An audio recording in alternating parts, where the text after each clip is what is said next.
मैं राजीव गौरव स्वागत करता हूं आपका मेरे YouTube चैनल लक्ष्य IAS राजीव में। एक ऐसा विषय आपके सामने लेकर आया हूं जो हमेशा विवाद का विषय बना हुआ है। विषय संविधान से संबंधित तो है ही, एक विद्यार्थी होने के नाते तो हमें सीखना ही चाहिए, लेकिन एक देश के नागरिक होने के नाते भी हमारे लिए ज़्यादा महत्वपूर्ण होता है। ठीक है, एक संविधान का थोड़ा बहुत ज्ञान रखने के लिए भी हमारे लिए थोड़ा सा महत्वपूर्ण होता है। विषय है पंथ निरपेक्षता और धर्मनिरपेक्षता में।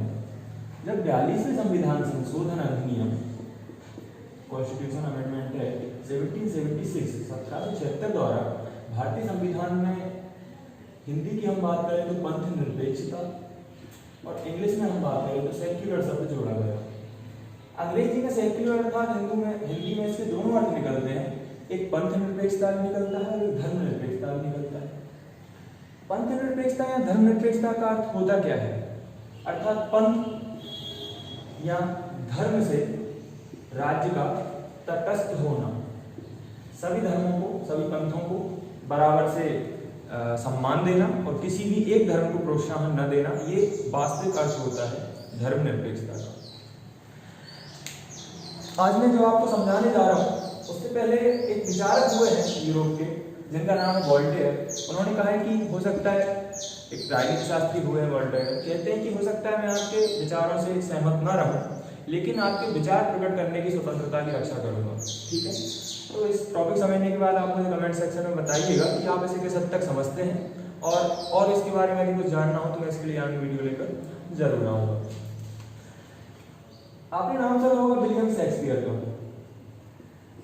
शेक्सपियर साहब कहते हैं कि भाई नाम में क्या रखा है, गुलाब को गुलाब कह दो या कुछ और, लेकिन उसकी जो खुशबू है, उसकी जो विशेषता है वो तो वही रहेगी। लेकिन जब हम बात करते हैं पंथ और धर्म शब्दों की तो यहाँ पर नाम बदलने से इनके अर्थ परिवर्तित हो जाते हैं, राजनीतियों में विरोधाभास उत्पन्न हो जाता है। ठीक है, अल्पसंख्यक बहुसंख्यक के मत हितों में टकराव या संघर्ष होने की स्थिति उत्पन्न हो जाती है।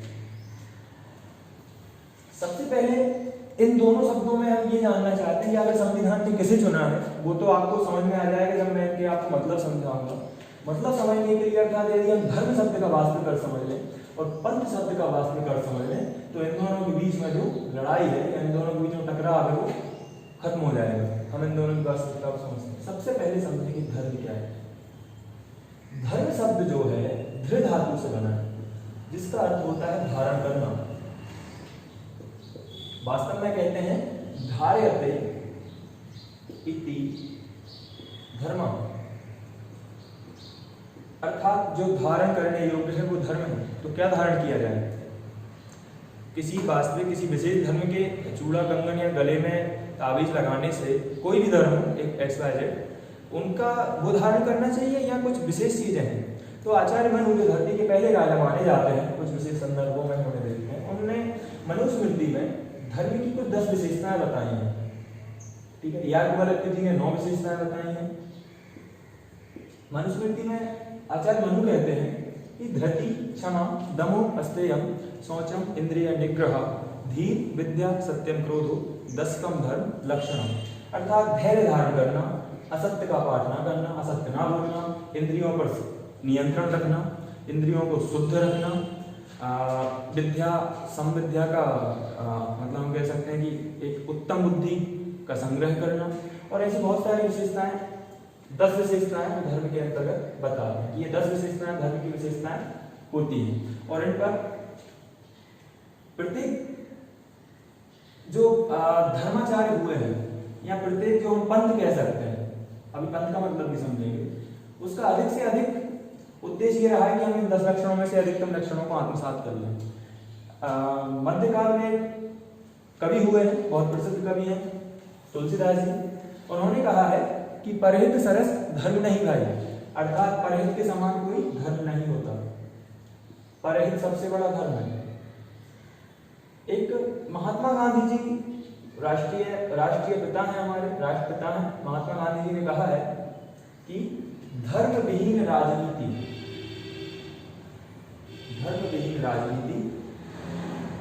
मृतदेह के समान है, मृतदेह के समान है। अर्थात यदि राजनीति में धर्म का कुछ भाग नहीं होगा, राजनीति में धर्म का मिश्रण नहीं होगा, तो वह मृतदेह के समान है, अर्थात वह अपनी जीवंतता खो चुकी होती है। तो ऐसी स्थिति में यह समझना बड़ा मुश्किल होता है कि धर्म क्या है। क्या जैसे प्राचीन यूरोप में पूर्वी जो साम्राज्य था, माफ करिएगा पश्चिमी जो जगत था उस समय यूरोप में जो चर्च का बोलबाला था, क्या उस धर्म से इनका तात्पर्य है, या फिर धर्म वो जो आचार्य मनु ने बताया है या जो तुलसीदास जी ने बताया है? जी, वास्तविक धर्म का अर्थ यही निकलता है जो आचार्य मनु ने हमें 10 लक्षण बताए, ये वास्तविक धर्म है। ठीक है, गीता में श्री कृष्ण कहते हैं 18वें अध्याय में कहते हैं, 18वें अध्याय के 47वें श्लोक में कहते हैं कि स्वभाव से नियत किए हुए कर्म को करता हुआ मनुष्य कभी पाप को प्राप्त नहीं होगा। अर्थात जो कर्म रूपी धर्म रूपी हमारा कर्म होता है, यदि हम उसी को करते रहें तो हमको पाप नहीं लगेगा। तो कहने का तात्पर्य यह है कि हम यहाँ पर धर्म को एक बहुत समुचित अवधारणा में लेकर चल रहे हैं, जबकि धर्म की अवधारणा बहुत व्यापक है। अब समझते हैं कि पंथ क्या है। पंथ क्या होता है? वास्तविकता में जो पंथ होता है वो होता है रास्ता, पंथ होता है मार्ग, पंथ होता है राह जो हमें धर्म तक ले जाता है। पंथ वह रास्ता है जो आपको धर्म तक ले जाता है। श्री कृष्ण कहते हैं गीता में अर्जुन से कि एक समुद्र में नदियां भिन्न भिन्न मार्गों से चलकर आती हैं, लेकिन आती हैं कहाँ? समुद्र में ही। तो जो नदियां हैं वो है यहाँ पर पंथ, और जो समुद्र है वो है यहाँ पर धर्म, सागर है वो है यहाँ पर धर्म। धर्म एक बहुत व्यापक अवधारणा है। धर्म के अंदर हम पंथ को एक संकुचित अवधारणा के रूप में ले सकते हैं। प्रत्येक पंथ जैसे हिंदू, मुस्लिम, सिख, ईसाई, जैन, पारसी, बौद्ध, जितने भी ये पंथ हैं, इन सब का उद्देश्य है धर्म के अधिक से अधिक गुणों को आत्मसात करना। चाहे वे तुलसीदास जी हो, गुरु नानक हो, महात्मा बुद्ध हो, महावीर जैन हो, पैगंबर साहब हो, इन सब का मेन उद्देश्य रहा है धर्म के अधिक से अधिक गुणों को मानव के अंदर आत्मसात कराना, उसको अंतर्ग्रहित कराना। प्रत्येक धर्म का एक मुख्य उद्देश्य होता है। और जो धर्म जितने ज्यादा गुणों को, जो पंथ जितने ज्यादा गुणों को आत्मसात करने के लिए प्रेरित करता है, वह उतना अच्छा माना जाता है। यहाँ पर ना हम सनातन धर्म की बात कर रहे हैं, ना हिंदू धर्म की बात कर रहे हैं, ना मुस्लिम धर्म की बात कर रहे हैं। इससे ऊपर उठकर एक व्यापक सोच के ऊपर एक व्यापक दृष्टिकोण करने का प्रयास किया जा रहा है।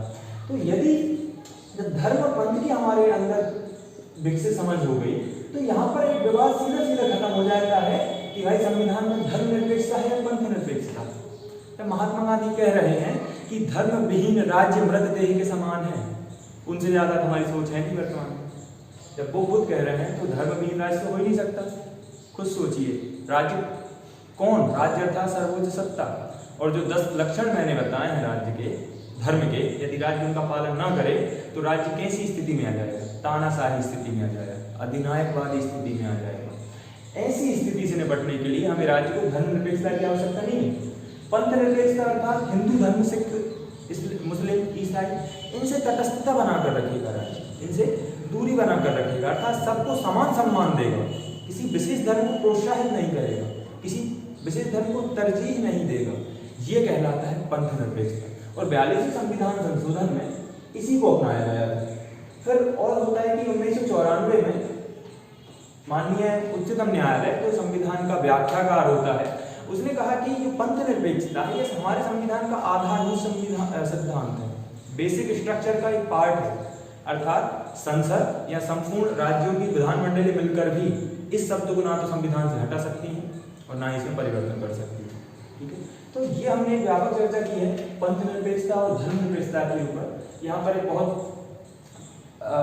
दिनों से, बहुत कई सालों से, जब से संविधान में ये शब्द जुड़े हैं 42वें संविधान संशोधन द्वारा 1976 में, तब से ये विवाद का विषय बना हुआ है। इसमें भारत के पूर्व राष्ट्रपति रहे हैं शंकर दयाल शर्मा जी, उन्होंने इस पर विशेष बल दिया था कि हम संविधान में धर्मनिरपेक्षता, संसद में अधिकतर सांसद इस शब्द का प्रयोग करते रहते थे कि धर्मनिरपेक्षता का राग अलापते रहते थे। उन्होंने कहा था कि संविधान में धर्मनिरपेक्षता शब्द का हम जैसे जो जनता के प्रतिनिधि हैं, जो संविधान में संशोधन करने की शक्ति रखते हैं, सब मिलकर हमें ऐसी शब्दावली का प्रयोग से बचना चाहिए, हमें पंथ निरपेक्षता शब्द का प्रयोग करना चाहिए। ठीक है, हाल फिलहाल में पिछली सरकार में, पिछली लोकसभा में जो हमारे गृह मंत्री हुआ करते थे राजनाथ सिंह जी, उन्होंने भी इस मुद्दे को उठाया था कि हमें संविधान में पंथ निरपेक्षता शब्द का प्रयोग करना है, धर्मनिरपेक्षता का नहीं। और भारत के बहुत से राजनीति शास्त्रियों ने, राजनीति विज्ञानियों ने इस शब्द को समय समय पर स्पष्ट कर किया है कि आखिर धर्म क्या है और पंथ क्या है। तो आज हमने समझा कि आखिर धर्मनिरपेक्षता क्या है, पंथ निरपेक्षता क्या है, और समझा कि पंथ निरपेक्ष तो कोई राष्ट्र हो सकता है, कोई राज्य हो सकता है, लेकिन धर्मनिरपेक्ष कोई भी राज्य नहीं हो सकता। तो ये एक व्यापक समस्या समझा। यदि आप इसमें और ज़्यादा कुछ डिटेल से समझना चाहते हैं जो आपको समझ में ना आया हो तो मुझे कमेंट सेक्शन में कमेंट करके बताएं, मैं इस पर अगली वीडियो लेकर आऊँगा। धन्यवाद। जय हिंद।